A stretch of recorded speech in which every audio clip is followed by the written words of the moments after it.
नमस्कार साथियों, आपके डेडिकेटेड प्लेटफॉर्म जोश नेट जेआरएफ में आपका बहुत बहुत स्वागत है साथियों। जैसा कि आपको थंबनेल में यहाँ स्पष्ट दिख रहा है कि अभी हम लोग हिंदी साहित्य के पेपर को डिटेल एनालिसिस कर रहे हैं और ये हमारा लेक्चर 1 है और ये नवंबर 2017 के पेपर को आज हम लोग बहुत अच्छे से कर रहे हैं। और ये क्या कहते हैं, मिशन जेआरएफ कंप्लीट करने में ये आपकी क्लास काफ़ी महत्वपूर्ण होने वाली है। तो चलिए, ये PYQ से सिलेक्शन तक के सीरीज को अभी हम लोग कर रहे हैं और इस सीरीज में आपको तकरीबन 75 प्लस क्लास आप लोग के लिए कंप्लीट कर दी है। तो आप लोग बिल्कुल देरी ना करें और 10 ईयर्स के पेपर को अच्छे से एनालिसिस करें ताकि आपका 1 से 2 टाइम्स में आपका JRF क्लियर हो। जैसा कि आपको यहाँ पे क्लासेस, डिफरेंट क्लासेस दिख रही है, तो बिल्कुल जाएँ और अच्छे से इसे देखें, शॉर्ट नोट्स बनाएँ। और ये ICT का बैच है और इसमें आपको पेपर 1 और पेपर 2 कंप्लीट तैयारी, मतलब फ्री ऑफ कोर्स जब आप कोर्सेज में जाएंगे तो आपको दिखने को मिलेगा। जिसमें पेपर 1 में KVS मदान की बुक जो बहुत अच्छे से फ्री हैंड लेक्चर में सर के द्वारा पढ़ाया जाता है और PYQ भी कराया जा रहा है। सबसे महत्वपूर्ण बात ये है, आपको यहाँ पर भी 5 ईयर्स के क्वेश्चन को बहुत अच्छे से सर के द्वारा कंप्लीट करा दिया जाएगा। और थ्योरी के रूप में अगर देखेंगे तो पेपर 1 से यूनिट 1 से 10 तक के कराया जा रहा है। और साथ ही साथ जब आप जाएंगे इस बैच में, शुक्ल बैच एक आपको देखने को मिलेगा जो हिंदी साहित्य के विद्यार्थी, उसके लिए ये काफ़ी इम्पॉर्टेंट बुक है, हिंदी साहित्य का इतिहास। इसे भी आप लोग देख सकते हैं। तो चलिए अब हम लोग अपनी क्लास की ओर चलते हैं। तो देखिए कि ये पेपर 3 है और इसमें से टोटल 75 क्वेश्चन रहते हैं। तो चलिए, पहले ऑफलाइन क्वेश्चन होते थे, तो अब हम लोग इसी को करेंगे। आप लोग भी इसमें कमेंट में जवाब दे सकते हैं कि मैम मेरे अकॉर्डिंग ये जवाब होगा। जो भी आंसर आपको बताया जाएगा वो NTA के द्वारा जो वेरीफाइड आंसर की है उससे बताया जाएगा। तो चलिए करते हैं 1 बाय 1। सिद्धों में प्रचलित महामुद्रा शब्द का भी पढ़ाई है। क्या है, मतलब महामुद्रा जो होता है सिद्धों में जो प्रचलित होता है सिद्धनाथ में, वो महामुद्रा क्या होता है, इसका मीनिंग आपको जानने का मतलब कोशिश किया जा रहा है NTA के द्वारा। तो बताइए कौन सा होता है। तो सिद्धि हेतु आसन का एक रूप है, नहीं ऐसा नहीं है। सिद्धि हेतु की जाने वाली एक प्रक्रिया है, ये ऐसा नहीं है। सिद्धि प्राप्ति हेतु स्त्री संसर्ग, हाँ एक ये हो सकता है। सिद्धि प्राप्ति हेतु स्त्री से विरक्ति, नहीं ऐसा नहीं है। तो ये 1 का जो है 3 आंसर है। मतलब ऐसा मानना है कि जो कोई अगर सिद्धि प्राप्त करना चाहता है तो स्त्री के संपर्क में रह करके अगर कोई मतलब उस चीज़ तक पहुंचता है, मतलब सीधेनु तक, महामुद्रा के अवस्थित तक, तो उसको कहते हैं स्त्री संसर्ग में ऐसा होता है। 1 का 3।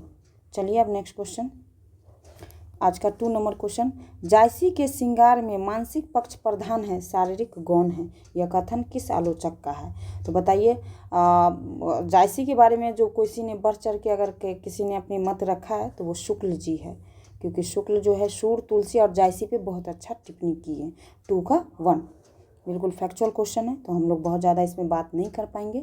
चलते हैं अब अगली क्वेश्चन की तरफ। आज का 3 नंबर क्वेश्चन।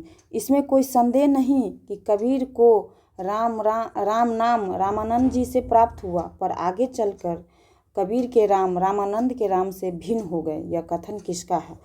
तो ऐसा कहा जाता है कि कबीर जी के जो गुरु थे रामानंद जी, रामानंद जी ने ही राम को जो है वहाँ से ही लिए, लेकिन वहाँ रामानंद के राम जो है वो सगुण रूप में है और कबीर के जो राम है वो ब्रह्म मतलब निर्गुण रूप में है, जिसका ना कोई आकार है, ना अजन्मा है, ना कोई उसको, मतलब कहने का मतलब क्या, ना उसे कोई गला सकता है, ना वो जन्म ले सकता है, ना कोई उसकी आकृति है, बल्कि ना ही वो किसी मंदिर में है, ना ही कोई देवालय में है, बल्कि वो हर एक व्यक्ति के अंदर है।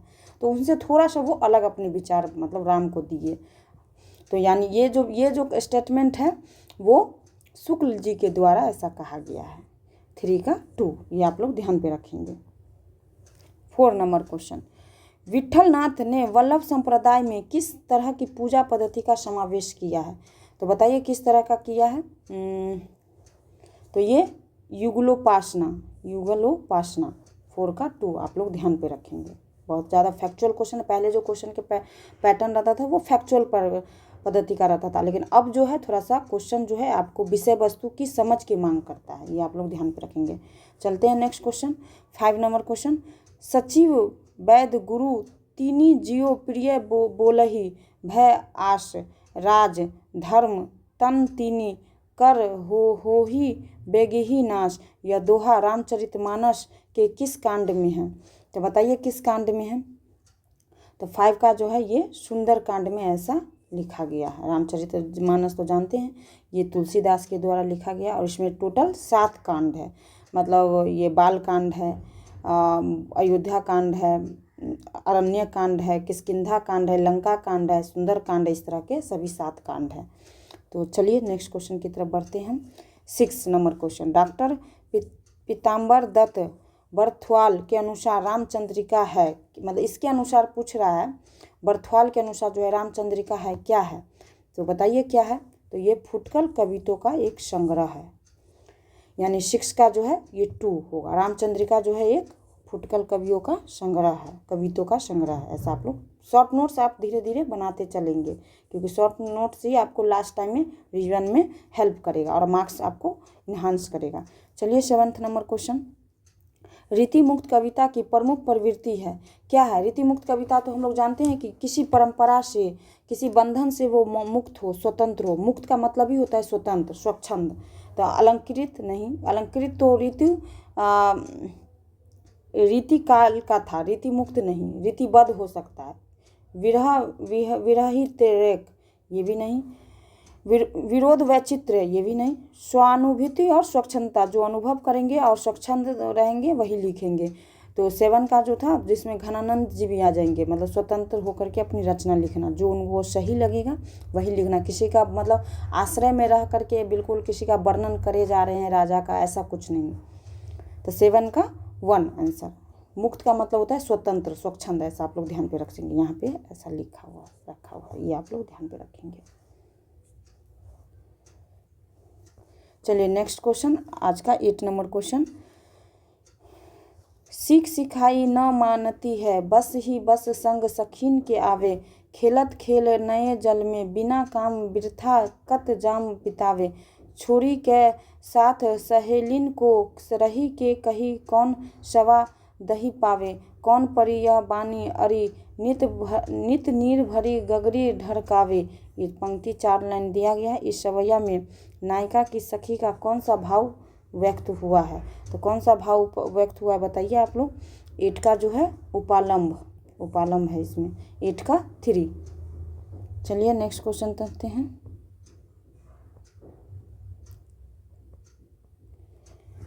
9 नंबर, घुसती है लाल लाल मसाल अजीब सी, अंतराल बीवर के तम में, लाल लाल कुहरा, कुहरे में सामने, रखता लोक सनात पुरुष एक, रहस्य साक्षात।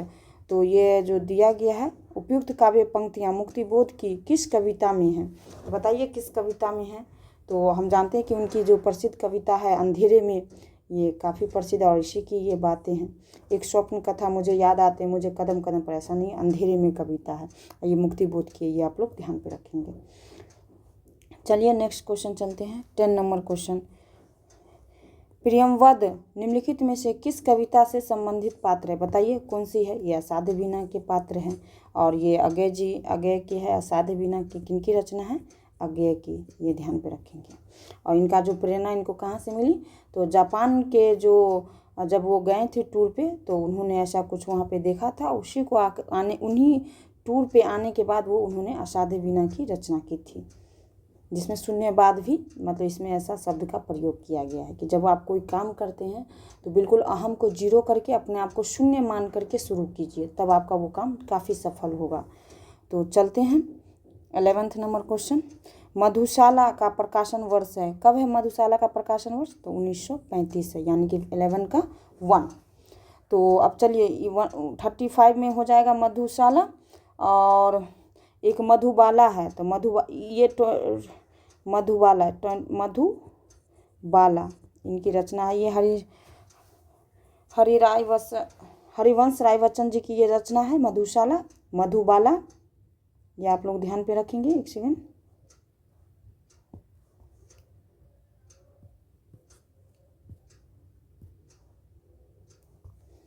ये 1936 में इसकी एक और रचना है, मधुबाला, और 1937 में है मधुकलश। 1937 में एक रचना और है, मधुकलश। मधुकलश। और ये तीनों के मिलने से मधुबाला, मधुकलश और मधुशाला, मधुशाला, इस तीनों रचना को मिलने से 1, 2 और 3, इसको कहते हैं हालावाद। ये आप लोग समझेंगे। इसलिए हरिवंश राय बच्चन जी को हालावाद का मतलब जनक माना जाता है। कहा जाता है कि हालावाद के ये प्रवर्तक हैं। तो मधुबाला, मधुशाला और मधुकलश, 3 रचना के मिलने से हालावाद का जन्म होता है। ये ध्यान पे रखेंगे। चलिए नेक्स्ट क्वेश्चन, आज का 12 नंबर क्वेश्चन। भारतेंदु ने जिस प्रकार हिंदी गद्य की भाषा का परिष्कार किया, उसी प्रकार काव्य की ब्रजभाषा का भी इस पंक्ति के लेखक हैं। तो कौन लेखक है बताइए? तो रामचंद्र शुक्ल, 12 का 1, रामचंद्र शुक्ल जी, 12 का 1। बिल्कुल फैक्चुअल क्वेश्चन है। चलते हैं अब नेक्स्ट क्वेश्चन की तरफ। 30 नंबर, खरी बोली का प्रथम महाकाव्य है, बताइए। तो खरी बोली का प्रथम महाकाव्य कौन है? प्रिय प्रवास है, जिसके लेखक हरिऔध जी हैं। इनके लेखक हैं हरिऔध।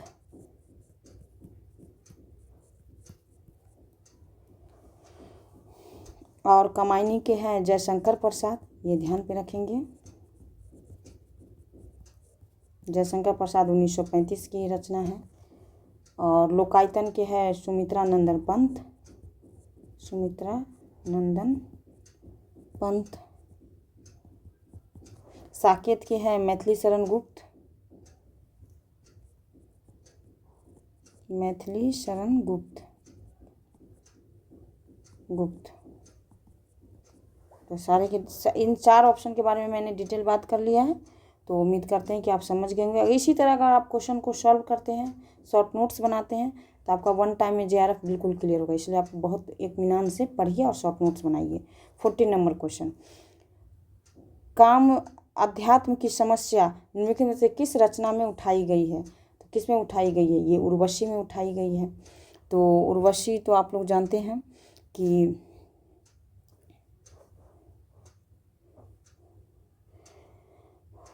उर्वशी में काम अध्यात्म की समस्या को उठाया गया है। तो ये 14 का जो है 3 है। चलिए 15 नंबर क्वेश्चन चलते हैं हम लोग। अब क्षत्रिय उठो, अब तो कुयस की कालिमा को मेट दो, निज देश को जीवन सहित तन मन तथा धन भेंट दो। वैश्यों सुनो, व्यापार सारा मिट चुका है देश का, सब धन विदेश हर रहे हैं, पर पार है क्या कलेश का। उपयुक्त काव्य पंक्तियों के रचनाकार हैं, कौन है? तो ये जानते हैं हम लोग कि मैथिली शरण गुप्त है। अब भारत भारती में इन्होंने ऐसा लिखा, ये भारत भारती में उन्होंने ऐसा लिखा, भारत भारती, भारती 1912। इनकी रचना भारत भारती 1912 है। और ये मैथिली शरण गुप्त जिनके लेखक है, ये आप लोग ध्यान पे रखेंगे। चलिए अब नेक्स्ट क्वेश्चन 16 नंबर, हमें प्रयोगवादी कहना उतना ही सार्थक या निरर्थक है जितना हमें कवितावादी कहना। उक्त कथन किसका है? किसका कथन है बताइए?